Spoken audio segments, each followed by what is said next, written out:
Hola, ¿qué tal? Bienvenidas, bienvenidos. Hoy es un nuevo episodio de Charlas con y tenemos una invitada muy especial cuya obra ha formado parte de nuestra caja literaria con el libro Todo sobre nosotras. Ella es Mónica Lavín. Me da muchísimo gusto saludarte, Mónica. Bienvenida. A mí también, bienvenidos todos los que nos ven y escuchan, y me da enorme gusto estar con ustedes, Mónica y Luisa. Pues estamos súper contentas de que estés aquí con nosotras, Mónica. Y voy a presentarte para quienes todavía no la conozcan, que yo creo que son muy poquitos. Pero bueno, pues Mónica Lavín se presenta así. Antes fui bióloga, pero el deseo de escribir historias ganó sobre la pasión científica y hace casi 40 años publiqué mi primer libro de cuentos. Así que es de la biología, del estudio de la biología a la escritura. Es una escritora mexicana muy prolífica. Yo creo que... Ah, ¿estamos bien? ¿Ya nos escuchas? Ok. Ok. Decíamos que, bueno, les comentaba que tienes una obra prolífica, yo creo que 20 títulos por ahí, y me llamó mucho la atención que también eres, bueno, profesora, investigadora. Mónica, empezaste como tallereando también tus cuentos y después de tantas obras, bueno, voy a mencionar solamente algunas. Nicolasa y los encajes, Rubí Tuesday no ha muerto, la más faulera, Sor Juana en la cocina, Yo la peor, Las rebeldes, que es uno de los libros que estoy empezando a leer porque a mí me encanta. El cuerpo femenino y sus narrativas, Todo sobre nosotras, que es la que mencionaba Luisa, que tuvimos en la cajita. Solecitos para contar despacito, Placeres cárnicos, Los últimos días de mis padres, y la más reciente que es son cuentos. Regresas otra vez a los cuentos con El lado salvaje, que este año acaba de publicarse. Exacto, solo fíjate, ya el año pasado dejé de ser profesora investigadora. Me salí del trabajo universitario, hago mis talleres, tengo un grupo que se llama El Archipiélago, que son talleres ya que se quedaron en línea, como todo después de pandemia. Y el libro de Solecitos, en realidad, solamente tengo un cuento ahí, pero sí tengo otros cuentos infantiles, libros infantiles que he trabajado más recientemente, ¿no? Más recientemente, sí. Muy bien, Mónica. Pues mira, nosotros a lo largo de este tiempo que ya estábamos concretando esta charla contigo, hablamos con nuestras seguidoras y nos fueron aportando ciertas preguntas que tenían ganas de hacerte, así que unimos las que tenemos nosotros para platicar contigo y algunas que fuimos anotando de quienes nos han estado siguiendo, de quienes han recibido nuestra suscripción literaria y que tuvieron este libro tuyo con ellas, ¿no? La Exacto. primera es que lo que te queríamos preguntar es, ¿has explorado diferentes géneros literarios?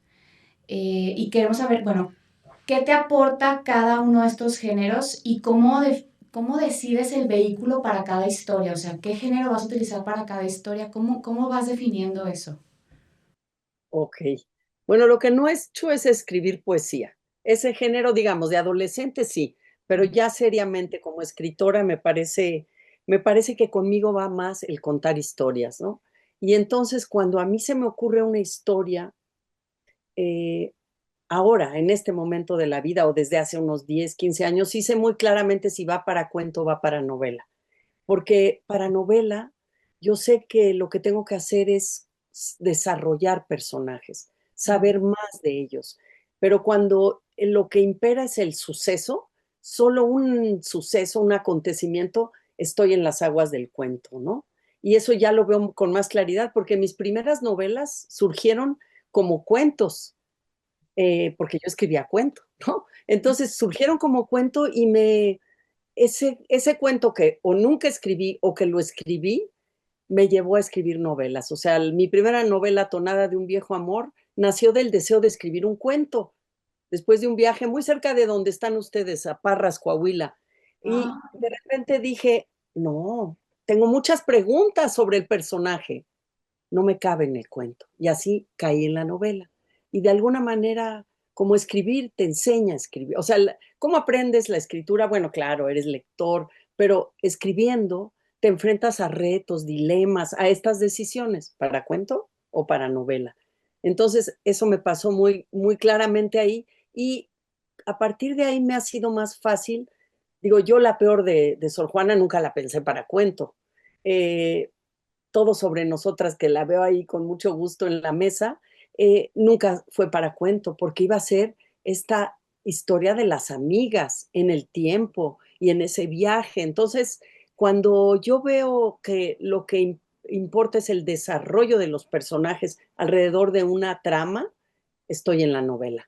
El ensayo me permite pensar en primera persona y hablar de mis ideas, comunicarlas, ¿no? Entonces eso lo hago cuando escribo para el periódico, cada 15 días, o algunos libros que he escrito de ensayo, pero yo diría de un ensayo literario o biográfico, y ahí es porque yo quiero comunicar algo. Y no hay la figura del narrador, sino es Mónica Lavín que piensa esto. Y entonces me permite compartir ideas. Y eso no me cuesta trabajo. Ahora he escrito guiones porque el trabajo, porque la vida me ha llevado a eso y he tenido que aprender que para el guión se calla uno un poco porque la imagen en sí va a decir algo, ¿no? O los libros para niños que he hecho con mi hija, que es ilustradora. Hemos hecho estos libros álbum, ¿no? Que la imagen importa mucho. Y me decía mi hija María, no tienes que decir que la camisa es roja, déjame imaginarla. Ah, ¿no? Entonces entendí como las limitaciones y las posibilidades de las formas de trabajo y de los géneros. Oye, de hecho, digo, sí tienes, invariablemente en el género, sí hay como estos ejes constantes, ¿no? Como a mí me gusta mucho cómo exploras los vínculos, las emociones, las pérdidas. Creo que el terremoto el sismo del 85 fue algo que, híjole, sí dejó una huella como muy, muy fuerte. Pero qué es lo que te lleva a buscar en la naturaleza humana? ¿Qué hay en esa naturaleza humana que te lleva a ti como a desentrañarla a través de tu literatura? Pues todas las dudas sobre nuestra condición, sobre quiénes somos, de qué estamos hechos, sobre todo porque tengo enorme curiosidad. Mira, como yo vengo de la ciencia, la curiosidad siempre ha estado en mí, pero la ciencia me permitía hacerme preguntas, pero no sobre la condición humana, sino sobre fenómenos de la naturaleza, sobre ecosistemas, etcétera. Pero cuando me doy cuenta que, bueno, y además ahí con un método puedes llegar a ciertas respuestas, ¿no? O aproximarte a modelos, patrones. En cambio, en el proceder humano no hay una respuesta única. Y quizás eso es ese misterio de cómo somos tan, bueno, cada uno de nosotros estamos llenos de contradicciones, de claroscuros. De hecho, de eso estamos hechos y la literatura de eso está hecho, de tocar la ambigüedad, cómo somos capaces de construir belleza y de amar y también de alejarnos y de destruir, ¿no? Eh, Cómo de cuándo sale una pasión, cuándo otra, pues creo que es un ejercicio de comprensión y de aceptación y de tolerancia, porque cuando tú escribes no juzgas, incluso puedes tener un personaje horrible en tu novela, horrible en términos socialmente puede ser detestable lo que haga, pero ujú. la obligación en la escritura es comprender por qué lo está haciendo, porque no solo es malo, tiene otras, o sea, hay carencias, hay algo que esconde. Entonces, es la intriga de lo humano que no va a tener una respuesta única y por eso puede ser infinito. Digamos, novelas de amor, seguimos escribiendo novelas de amor porque es algo que tampoco tiene una explicación sencilla. Es un rasgo de nuestra especie, un invento, diría yo, que nos produce otro estado de vida y que lo anhelamos o lo alejamos o creemos que fracasamos o lo volvemos a construir o soñamos. Creo que la idea de soñar, de tener deseos para nuestra vida, de conmovernos con la belleza, es parte del espíritu de la escritura, de tener el tiempo también, porque el tiempo pasa y no lo puedes trastocar en esta realidad en la que vivimos. Cada día se nos añade tiempo encima. Sin embargo, cuando escribes, lo puedes regresar, detener.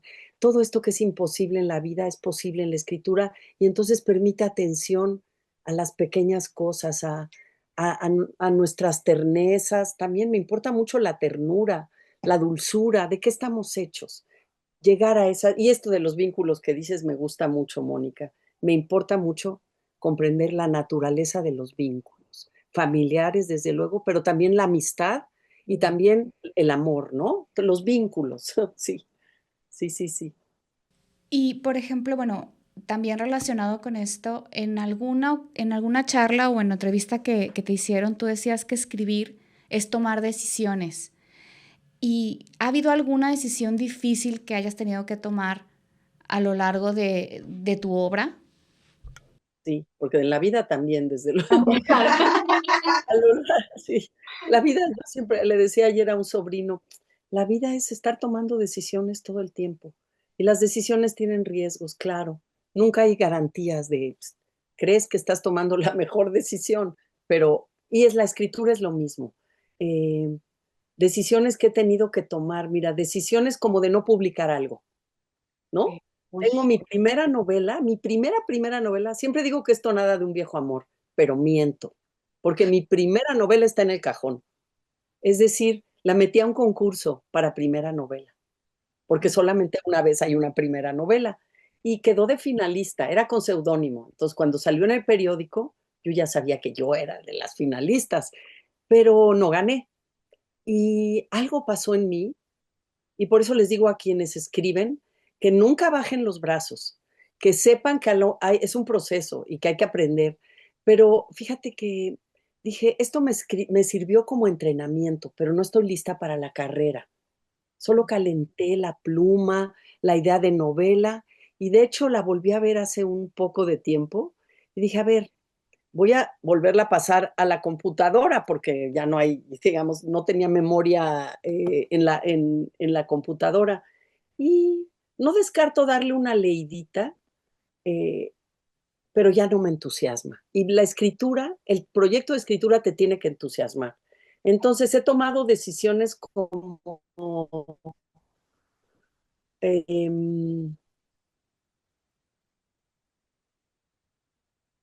aguantarme con mis cuentos. Por ejemplo, mencionaban que el año pasado publiqué El lado salvaje, que es una reunión de cuentos, pero son cuentos escritos a lo largo de 10 años. Y decidí aguantarme y no publicar todavía algunos, sino esperarme a tener, como el cuento es más difícil, tanto en su publicación como en que llegue a los lectores, porque parece que los lectores siempre queremos una experiencia de compañía más larga, eh, esperarme me costó trabajo, aguantarme, imagínate que trabajas en solitario y que nadie los lee durante tanto tiempo, empiezas a sentir que necesitas la otra orilla, por lo menos el editor, alguien, ¿no? Y es ese tipo de decisiones, o decisiones como Entonada de un viejo amor que la había armado de una manera y a la hora que la revisé dije, ay no, si el personaje que ganó aquí no es el que yo creía que era el segundo protagonista, ganó el tío Carlos y entonces tuve que rehacer la novela, pero son decisiones porque uno mientras escribe, pero también se vuelve lector de la propia obra, se desapega, tienes apego, ¿no? Mientras escribes, te desapegas, tratas de verla con una distancia y tomar decisiones, incluso de cambios, a veces muy tontos, de cambiar de nombre a tu personaje, ¿no? Parecen menores, pero en la sonoridad del texto, si se llama Sofía tu personaje, va a rimar con todos los verbos que terminan en ia, y entonces empieza a ser saturante. Oye, sí, qué interesante. Bueno, yo sí quiero que saques ya esa novela. Ya, por favor. Vamos a hacer Es una que, votación. es que sí es cierto, qué difícil es, dicen que lo más importante, igual que como en las decisiones de la vida, ¿no? En cuestiones también como de moda, es como, no es con lo, no es aquello que te pones, ¿no? O sea, con lo que te ve la gente, sino todas las prendas que dejaste ahí tiradas en la cama, que dijiste, esta sí, esta no, esta no, esta no, esta no. Y todo eso, a final de cuentas, tiene también un valor súper importante, pero haber llegado a la decisión última de decir, esto es lo que sí voy a sacar a la calle. Sí, qué valiente tener también como este autoconocimiento, lectora, como dices tú, y de autora, ¿no? Y decir, no, esto no me sirve, esto se va a quedar ahí en el cajón, o ahorita no es momento. Me encantó tu analogía con las prendas. Es así, tal cual. Fíjate que, por ejemplo, armé mi primer libro de cuentos, que el año que entra son los 40 años, y ahorita estoy escribiendo algo acerca de eso. ¿Qué es tu primer libro? Bueno, me acuerdo, ahora que estoy revisando archivos, porque por suerte guardé en folders, y digo, ay, todos estos cuentos decidí que no eran publicables. Y entonces me asombro y me pregunto, ¿cuál fue mi criterio? ¿Qué criterio tenía yo a esa edad? Porque ya no es el mismo, claramente, pero de alguna manera hay una confianza cuando uno está trabajando en algo artístico, ¿no? Porque la literatura, escribir es en que no está del todo, no está del todo al mismo nivel que los otros trabajos, ¿no? Por decirlo de alguna manera. Entonces ahí tengo unos cuentos primeros, tiernecitos, escondidos. Pues Esperamos esperemos que vean la luz ya, en algún en algún momento. momento. Oye, Mónica, yo te quería preguntar, sé que la cocina es un lugar como recurrente también dentro de la narrativa, pero tengo muchas ganas de leer, creo que El lado salvaje, porque viene un cuento, me parece, porque estoy investigando y quiero ya comprarlo, eh, sobre el erotismo y el cuerpo femenino. Y lo ligué muchísimo con nuestra lectura de Todo sobre nosotras, que son unas mujeres que están en los 60 años, pero a final de cuentas son estas reflexiones de amigas en donde la vida erótica, sensual, sigue estando presente. Eh, ¿Qué lugar tiene este tema de la feminidad para ti? Claro. Fíjate que yo creo mucho, y así está en mi primera novela, en el lenguaje del cuerpo. O sea, hay un lenguaje que no es solamente el de las palabras, sino es ese que se expresa, eh, que tiene que ver con la sensualidad, con otro tipo de comunicación. Y yo creo que tiene un peso muy importante en nuestras vidas. A las mujeres nos ha costado más trabajo darle ese espacio y además dárselo abiertamente. Y, por ejemplo, cuando saqué Tonada de un viejo amor la primera vez, ¡ah! Todo el mundo decía, ¡ay! Porque tiene mucho que ver con ese lenguaje del cuerpo, en donde no se dice nada, pero hay algo que se expresa y hay algo que aprende la protagonista de una libertad que no tiene en otras áreas, porque en otras áreas se espera que sea la mujer de esa clase social a la que pertenece y cómo debe comportarse. Y en cambio, en ese otro espacio íntimo, ella es más juguetona, más fresca, más atrevida, tiene piel, tiene todo, ¿no? Y en el momento en que salió, pensaron se dijo que qué atrevida. Cuando salió el año pasado, antepasado, en el 23, la recepción fue otra. Me llamó mucho la atención porque pensé, claro, es que esto ha ido ya siendo parte de un discurso mucho más natural. Yo creo que hay cosas que nos decimos y cosas que no nos decimos. Y que cuando escribo, tengo que hablar de también, y es mi posibilidad de hacer visible lo invisible, no solo lo que sienten o piensan, sino también sus fantasías, el erotismo, esa relación lúdica con el cuerpo y con el cuerpo del otro y con el deseo y con, no es que pase todo, pero pasa en la cabeza, ¿no? Puede pasar en la cabeza y puede pasar.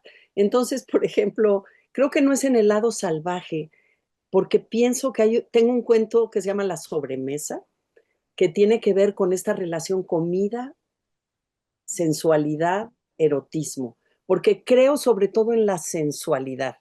Creo en que todos nuestros sentidos se ponen en juego por ejemplo, frente a un platillo delicioso, ¿no? La textura, el sabor, la vista, y que lo mismo pasa con el lenguaje del cuerpo, con los lenguajes de los cuerpos, en búsqueda de placeres o sensaciones, ¿no? Y justamente fíjate que, digo, hablando de esto, una seguidora nos hizo una pregunta relacionada que decía que cuando a ella le llegó el libro de Todo sobre nosotras, el título a ella le evocaba como si fuese una infografía, un mapa a lo femenino. Dice, antes de leerlo, pues yo lo primero que dije fue, ¡ay! O sea, esto va a ser como todo un viaje hacia todo lo que es nosotras, el femenino. Y dice, ¿qué es lo que tú quisiste abarcar con ese nosotras? Con ese todo sobre nosotras. Ah, es interesante. Sí, el título puede conducirte a un lado o a otro, pero en ese nosotras, fíjate, el primera del plural, primero está la intención de grupo, de cofradía, de complicidad. Y es esta complicidad entre amigas. Y sí, sí, creo que hay un nosotras. Ujú.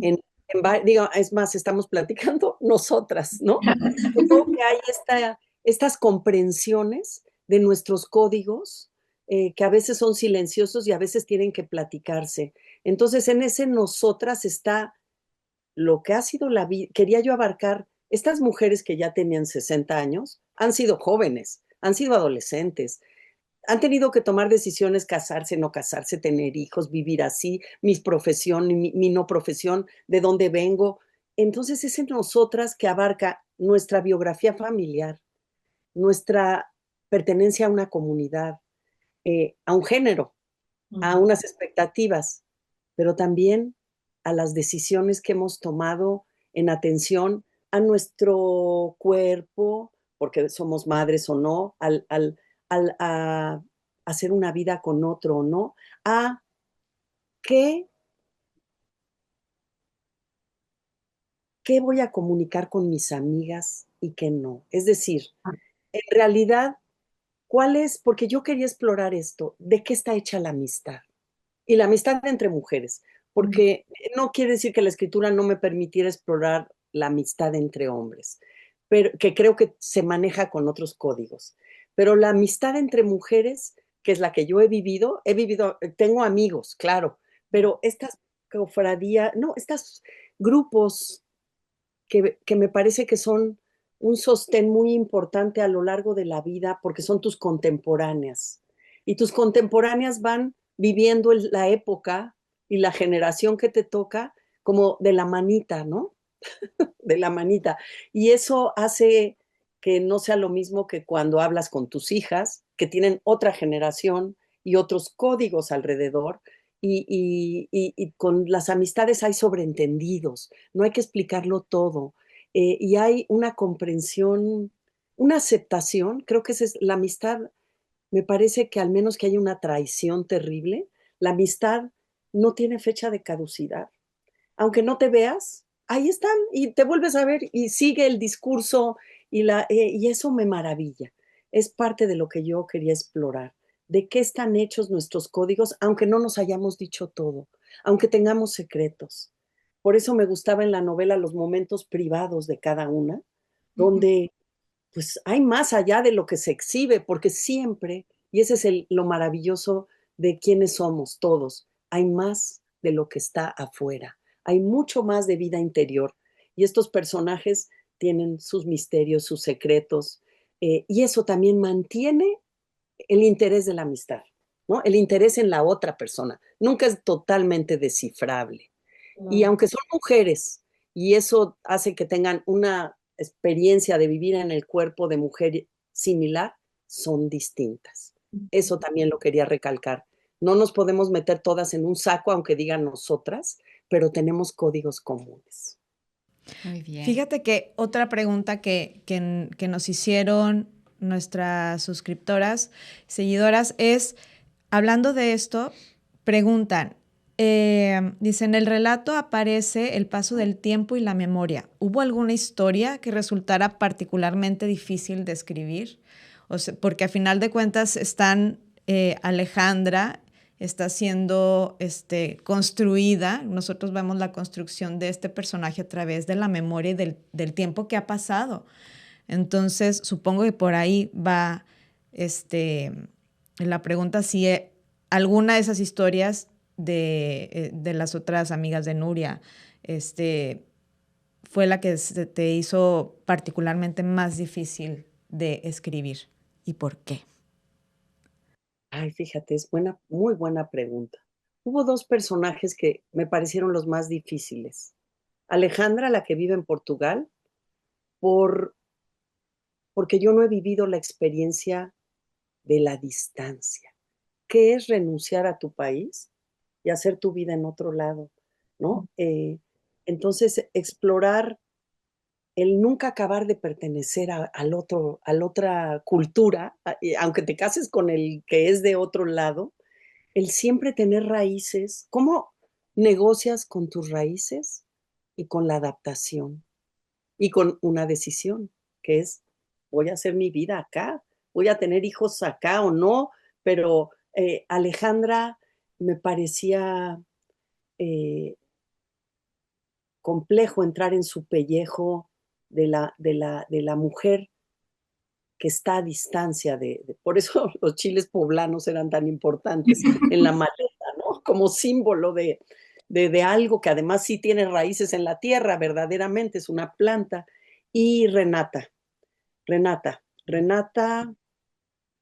Renata, fíjate, por un lado, como yo viví la experiencia que ustedes comentaban del 85 de forma muy, o sea, yo estaba embarazada, mi hija nació 9 días después Ah, y se cayó el edificio de junto, no el nuestro, pero sentí que nos íbamos a, o sea, yo pensé que me iba a morir y eso se quedó siempre en mi cabeza palpitando con mucha fuerza, pero no lo había sacado. Y Renata, por un lado, me permitía llevar las cosas al punto límite, ¿no? Es decir, que Renata sí fuera la víctima de eso. Porque yo pude haber sido, porque fueron muchas mujeres y algunas seguramente o ya tenían un hijo, claro, y estaban embarazadas. Esto que pasó terrible, eh, Renata me dolió y también como era la chica más atrevida, ¿no? La de una vida, ¿no? Más fuera del canon, ¿no? Me, no sé si me estoy oyendo bien, ¿sí? ¿Sí? sí. Ok. Eh, Fue la que más trabajo, no, no más trabajo, sí, me costó más trabajo tratar de penetrar en ella, porque no iba a ser yo, no quería que, a mí me aburre ser yo. Digo, en últimos días de mis padres soy yo, pero en las novelas, no, en las novelas tomo ingredientes de mí también, desde luego, estoy contando la experiencia del 85, pero el personaje es otro. Renata me costó trabajo porque finalmente era la más oscura para sus amigas y ya no estaba ahí para preguntarle nada. Que eso es cuando uno se queda sin una amiga, si ya me ha pasado más recientemente, uno se queda lleno de preguntas, de todo lo que no supo de la amiga. No solo sin la compañía de la amiga, todo lo que no supiste. Y eso, pues, me parece que es un ingrediente importante, incluso de que perviva la memoria de alguien.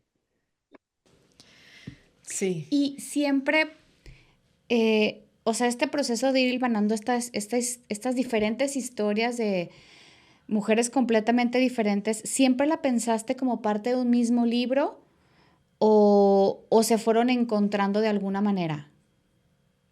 Fíjate que siempre lo pensé como parte de un mismo libro.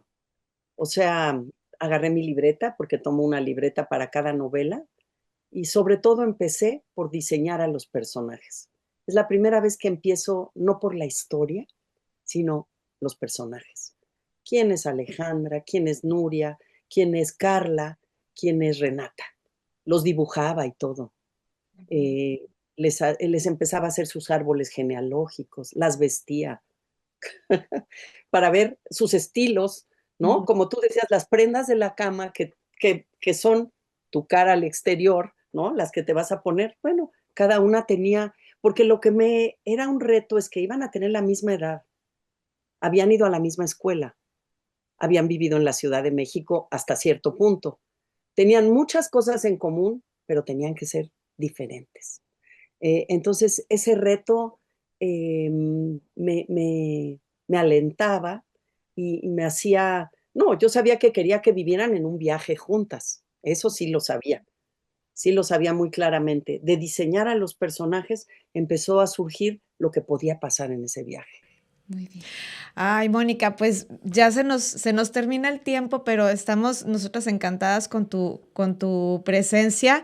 Ya nada más por último, te queríamos comentar que, y bueno, también a las suscriptoras, que hicimos de este libro, en Spotify, tiene su playlist, porque como ustedes podrán ver en la lectura, tiene muchísimas referencias de las épocas y aparte es encantador estar leyendo de repente que vuelven a ser otra vez adolescentes y todo el playlist de AC/DC, los Rolling, los Beatles y luego ya llegan a los 60, en sus 60 años y está Caetano Veloso y bueno, entonces tenemos esta playlist que ustedes la pueden, si van llevando la lectura, pueden llevar la playlist y va en sentido totalmente cronológico.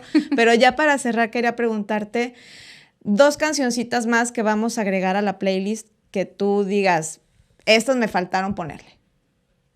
Ay, qué buena pregunta. Uy, híjole, es que ya no me acuerdo bien de la playlist. A ver, díganme si puse Los sonidos del silencio, de Simón y Garfunkel. Sí, ¿ves? Todas van a salir que sí. No, espérenme, porque hay muchas. Digo, es tan vasto lo que nos gusta de la música. Espérenme, déjenme concentrar. Y habré puesto ¿A quién?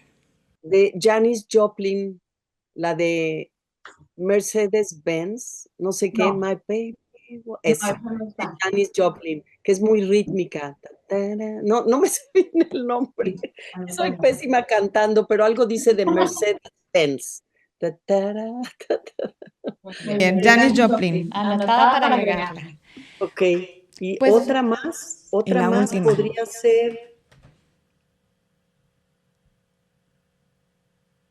Podría ser Bob Dylan, esta canción padrísima que se llama Lay Lady Lay. Okay. Lay Lady Lay, beautiful country girl. Oh. Es muy bella. Muy bien. Perfecto, Mónica. Pues muchas gracias por este espacio, por compartir con nosotras. Así es.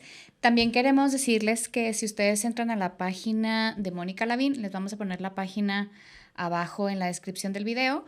Está dando cursos, porque luego también nos preguntan dónde podemos hacer cursos para escritura, algún taller para escritura. Bueno, Mónica está iniciando con unos cursos en línea y además al momento en que te inscribes te llega, yo ya lo tengo, te llega a tu correo 2 regalitos que pues muchísimas gracias, Mónica, que tienen mucho que ver con estos talleres y pues nada, entren ahí a su página, vean todo lo que ofrece y muchas pues, gracias. Muchas gracias, Mónica. Un placer tenerte. Un abrazo hasta allá. Gracias. Cuando salga mi próxima novela, les voy a avisar porque va a ser pronto este año. Perfecto, estaremos en espera. Muchas gracias, Mónica. Te abrazamos. Un abrazo, gracias por ser mis lectoras. Gracias. Encantadas. Un placer. Adiós. Adiós. Hasta luego.